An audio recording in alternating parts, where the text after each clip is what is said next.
Good evening, ladies and gentlemen, and I welcome all of you back to another Rage video where tonight, ladies and gentlemen, I bring all of you guys back to what I can only best describe as a song that I have heard for years, but one that I've actually never been able to talk about. Because, to be honest, I was kind of afraid that people were going to, look at me very strange for what I thought about this song. I heard this literally round the block 10 years ago, and now I love the fact that it went away about like 5 or 6 years ago, or it was being played increasingly, it was the decrease in this song being played, even on the radio, was becoming immediately obvious. But we will explain why. But just so you know, ladies and gentlemen, my opinions about this song are completely my own. They are opinions. I don't really encourage anybody to take them seriously, nor do I want to even hint that anybody thinks that I am defending the controversies whatsoever this thing is being said for. These are purely my opinions, and there we go. They are not facts. Beware of my partisanship, ladies and gentlemen. My mistakes are fact, and they have inevitably been caused by only seeing one corner of events. And please bear this in mind anytime or anywhere you see or hear anybody talking about something relatively controversial too. From a personality to a news story, a politician, a scandal of a politician, from like Watergate to Partygate. Just, you gotta think before you speak. And now that I've had plenty of time to think about it, it's time to speak up. So, blurred lines in 3, 2, 1, and... Everybody get up.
Pull up on side, let you pay me back. Nothing like your leg guy, he too square for you. He don't smack that ass and pull your hair like that. So I just watch, hand wait for you to salute and chew dip pimp. Not many women can refuse dip pimp, and I'm a nice guy, but don't get it confused dip pimp. Shake it up, get down, get up.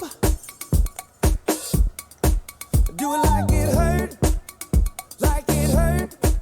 What you don't like work? Hey, baby, can you breathe? I got this from Jamaica. It always works for me. Dakota to Decatur. No more pretending, cause now you're winning. Here's our beginning. I always wanted a good girl. Yeah, I know you want it. I know you want it. I know you want it. Good girl. Can't let it get past me. You're far from plastic. Talking about getting blasted. Blurred lines. I know you want it. I know you want it. I know you want it. But you're a good girl. The way you grab me, must wanna get nasty. Go ahead, get at me. Everybody get up. Everybody get up. Hey, hey, hey. Hey, hey, hey. Hey, hey, hey.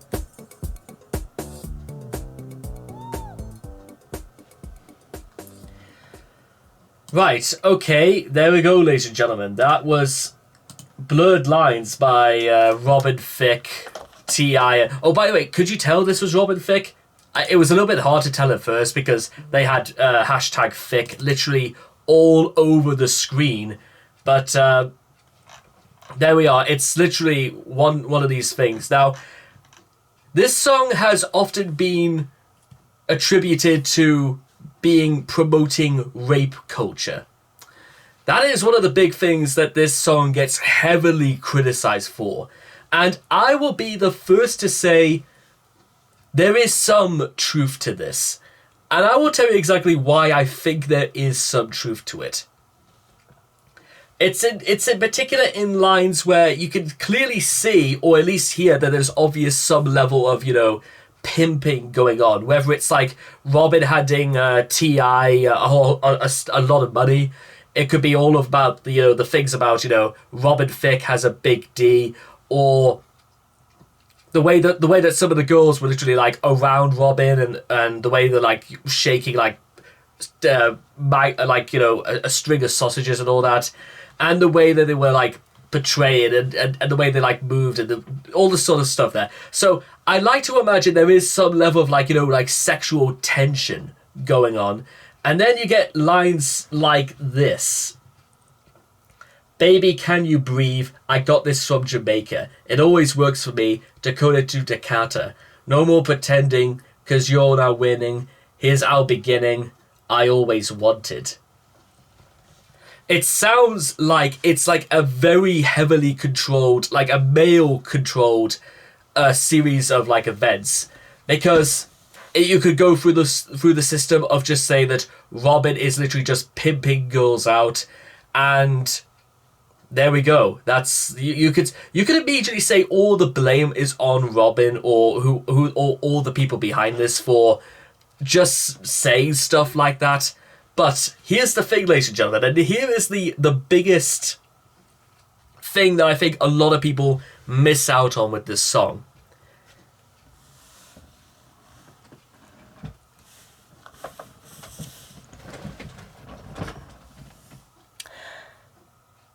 Has there been a single point in this song where Robin Thicke, T.I., or Pharrell Williams, or any of the girls, or anything with the hashtags on it, has there ever been a point anywhere in this song where they straight up said rape is okay? You tell me, ladies and gentlemen. And that is one of the biggest problems that you have to understand from maybe just how I see it. Unless they specifically state that this is okay, then how do we exactly know any of this? In fact, you know what? You know what else came out this year that I reacted to? Well, what else came out in 2013, 14, and something that I checked out a couple of days ago that's now on my Patreon? We Won't Stop by Miley Cyrus. And Miley got blasted, just like Robin Thicke did, because they thought it was too controversial, and it was too dirty, and it was too overly sexual, and there was too many things that they were just straight up saying that you would be going, because yes, We Won't Stop obviously has drug references in it, and there is a lot of things in Robin Thicke's Blurred Lines that is literally almost stating that, you know what, we are now telling women exactly what they are. Like, you know, you've got you're an animal and blah, blah, blah, blah, blah. But when you think about it, ladies and gentlemen, what about hashtag Thicke or hashtag Blurred Lines in the beginning? You know what? Again, just like in We Won't Stop, I think they did that for a reason, because they wanted this to get out there. They are blurring the lines between saying something and doing something. Now, I'm going to actually pull up Robin Thicke as well, and just to hear what... because one of the things I just straight up want to ask about this guy is, has he actually ever, like, been in trouble and stuff like that? Or what are some of the things that, you know... You know what I'm trying to get at here, ladies and gentlemen? I'm trying to get at the fact that I do not think for one second that Robin Thicke actually believes that, you know, these are the things that he believes in. Because he even says right here that he literally wrote this as just like mostly throwaway fun. I don't think for even 1 minute Robin Thicke, T.I. or Pharrell, well, T.I. and Pharrell would have ever gone bored with this song if they thought that it was sending a very cruel message between saying that it's absolutely okay to think women are like this, and it's absolutely okay to treat women like this, because that is lib and that is incorrect. It's also incorrect because, well, it's incorrect because T.I. and Pharrell must know that it will look very, very bad on them if they took part in this, and they thought, you know, it would have brought nothing but trouble for them, because people will pick up on this, and Miley Cyrus might be the exception to the rule. Well, there are a few exceptions to the rule, because they can at least say things with the way they do it, and you know what I'm trying to get at? They try and make a point, and in the case of, again, Blurred Lines, you could immediately look at this and straight up say they are blurring the lines, but where is the point where it's just innocent fun, and what about when it's now absolute backlash of something we don't believe in, and now that's what people will think about us? It's... And especially when it comes to lines like, I know you want it. And listen, let me just straight up say this right now. I've heard lines like, I know you want it, in plenty of pop songs from back in 2009 and stuff like that. There was plenty of things in pop songs for years that have said stuff like this, but nobody ever batted an eye to stuff like that. So why is Blurred Lines the exception to the rule? Why is this the song where people are straight up saying this is promoting rape culture, this is just showing how derogative men are, this is just... You know, but then again, I'm starting to think about the way it's even presented, from the way that everyone's dressed to the backdrop to just the way the girls are dressed as well. How do we not know this was intentional? How do we not know that? And I'm not calling, you know, Robin Thicke an evil genius or anything like that, but they wanted this song to get out there. They were capitalizing on how popular people were how many people were using hashtags. So it's gotta be a part of it as well. If you know what I'm getting at? So the question is, was that intentional, or am I just right in thinking they just cashed in on a trend? Because can you think of any other, like, songs really of this time of 2013 or anything after this that really explicitly used hashtag Thicke or anything like that after it? I just want to ask, because I don't really remember either. And then again, why is it perfectly...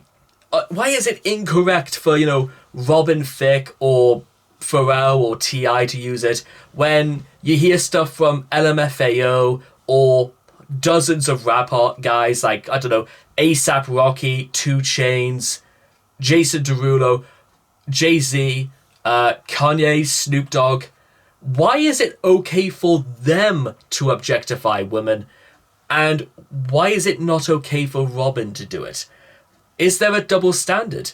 Because, like I said before, I don't think this promotes rape culture. I think what it promotes are things that can easily be interpreted as rape culture.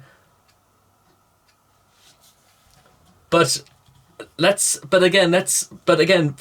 actually put it like this. What exactly is rape culture? Is there even such a thing as rape culture? Because I don't think there is either.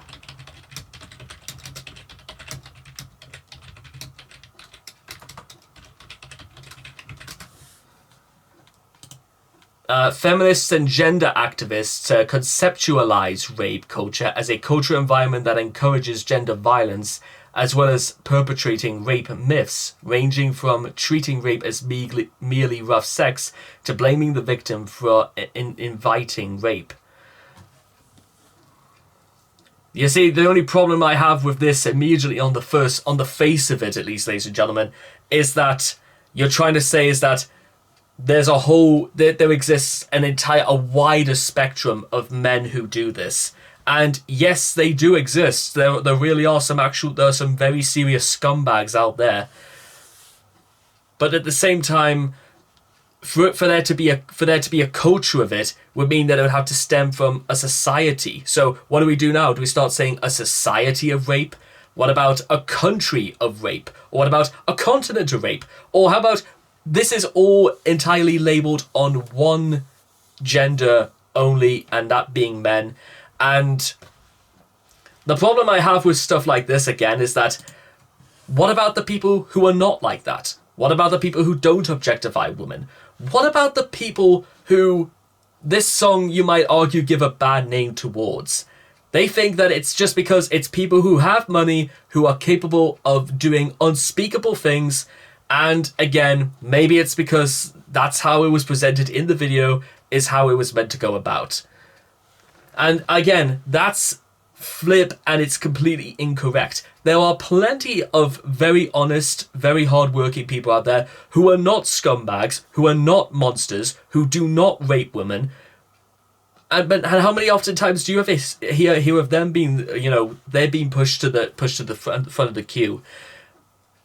How come any time whenever I see a newspaper or anything like that, they never post a story about this awesome thing that Keanu Reeves does? Why is it that we always have to hear about, maybe it's because it's news, or maybe that's because that's what people want. I think there's sort of like, there's a giant sociological scope to watching people fall from grace when they think they absolutely deserve to fall from grace from all dozens of things. But again, getting back on track with Blurred Lines just for a second before I get too sidetracked. I know I really am getting sidetracked, but this really has to be said. I don't really think people should really take this song that seriously, personally. You know what? I know, again, they blur a lot of the lines, but you know what? You decide what you want to believe in first, and then you go up, and then you see where it goes from there. You should figure out why you should always have a logical reason for doing something before you actually do something. And again, I think there was a lot of it here where I think there were things that were completely, done maybe a little bit too on purpose. And again, I think there was a certain level of hypocrisy from when, like I said before, why is it okay for A, B, and C to do it, and why is it not okay for D to do it? I'm not saying, any of these cases are okay, but, they still get about and they're still being written about. I will remind you, there's a very popular song called Red Cup.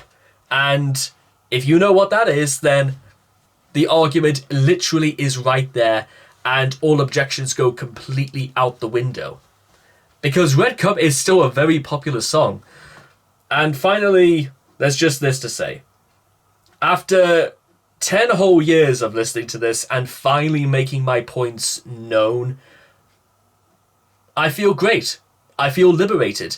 I feel that I finally got this off my chest. I feel fantastic for saying my piece, and as one of my 10 commandments when it comes to politics, ladies and gentlemen, remember, you have got to have your say.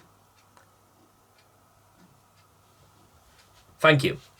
So anyway, I hope all of you guys have enjoyed this reaction video. Please leave your thoughts and comments in the comment section down below. Let me know what you guys thought of Blurred Lines for yourself. Is it really warranted all this controversy after all these years? You tell me. And I will see all of you guys again in the next video. Take care and bye-bye for now.